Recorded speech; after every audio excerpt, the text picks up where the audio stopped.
সোমবার সস্ত্রীক বর্ধমানে এলেন রাজ্যপাল জগদীপ ধনখড়। বর্ধমানে এসে বর্ধমানের অধিষ্ঠাত্রী দেবী সর্বমঙ্গলা মন্দিরে সস্ত্রীক পুজো দিতে যান রাজ্যপাল। মন্দির কর্তৃপক্ষের তরফে রাজ্যপালকে অভ্যর্থনা জানানো হয়, তুলে দেওয়া হয় উপহারও। সর্বমঙ্গলা মন্দিরে পুজো দিয়ে রাজ্যপাল জানান তিনি রাজ্যবাসীর জন্য প্রার্থনা করেছেন 2021 সাল যাতে সকলের ভালো হয় এবং শান্তি বজায় থাকে।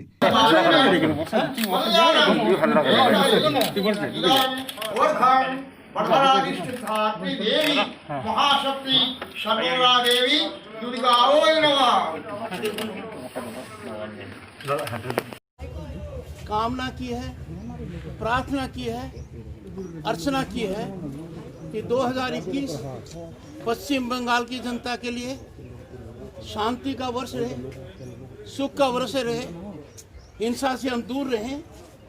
2021 पश्चिम बंगाल के लिए चुनौतीपूर्ण वर्ष है। मेरी कामना है और मैंने प्रार्थना की है कि अब तक पश्चिम बंगाल की जो छवि थी कि प्रजातांत्रिक सबसे बड़े मेले में हिंसा होती है, उसका दूर दूर तक कोई स्थान नहीं हो। ये भी मैंने याचना की है कि हम किसी के प्रति न राग रखें, न द्वेष रखें, भाईचारा रखें और भारत की एकता में विश्वास करें।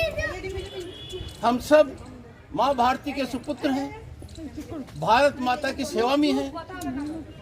ऐसी परिस्थिति में हमारा देश एक है, एकजुट है और यही कारण है कि जो संस्कृति पश्चिम बंगाल की है, जिसका प्रकाश देश और दुनिया में है, उसका प्रकाश यहाँ निश्चित रूप से प्रभावी हो।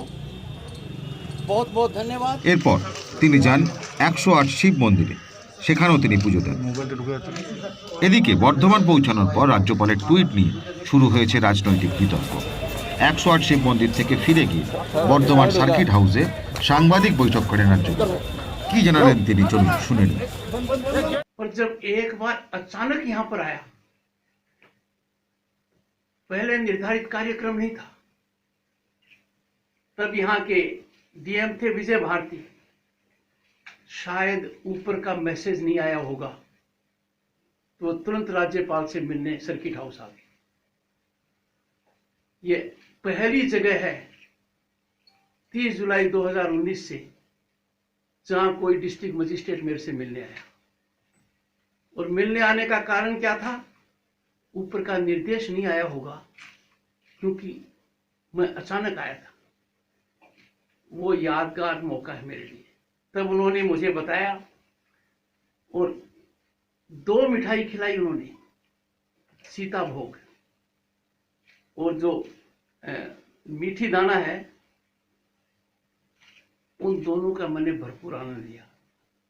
मैं पश्चिम बंगाल की 9 करोड़ जनता के परिवार का एक साधारण हिस्सा हूं। उनके सुख दुख में मेरी भागीदारी है। मेरी शपथ का खास हिस्सा है कि मैं भारत के संविधान को प्रिजर्व, प्रोटेक्ट और डिफेंड करूं और उसके अलावा पश्चिम बंगाल की जनता की सेवा करूं। कानूनी व्यवस्था का राजनीतिकरण हो गया है। किस तरह से सरकारी कर्मचारी, सरकारी खजाने से पैसा लेने वाला व्यक्ति राजनीतिक कार्य करता है, ये सब आपकी आंखों के नीचे है। लगातार मैंने आगाह किया है, a government servant, a public servant can not be political worker, a public servant can not do political work. और ये मेरी नसीहत नहीं है, ये कानून का संकेत है। भारत के संविधान के तहत निर्मित कानून क्या कहता है? क्या राज्यपाल होकर मैं लोगों को नाउम्मीद कर दूं कि यहां तो चुनाव भ्रष्ट तरीके से होंगे, यहां तो सरकारी तंत्र राजनीति का ही काम करेगा, सरकारी दफ्तर का, सरकारी वाहन का, सरकारी धन का उपयोग राजनीति के लिए किया जाएगा?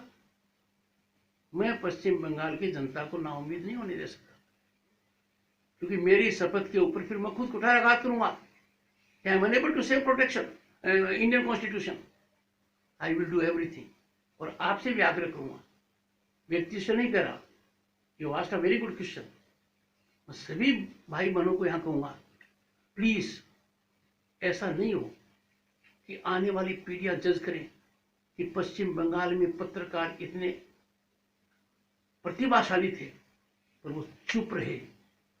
आपकी चुप्पी का जवाब आने वाली पीढ़ियां आपसे मांग सकती है। मैं ऐसी स्थिति मेरे लिए कायम नहीं करूंगा।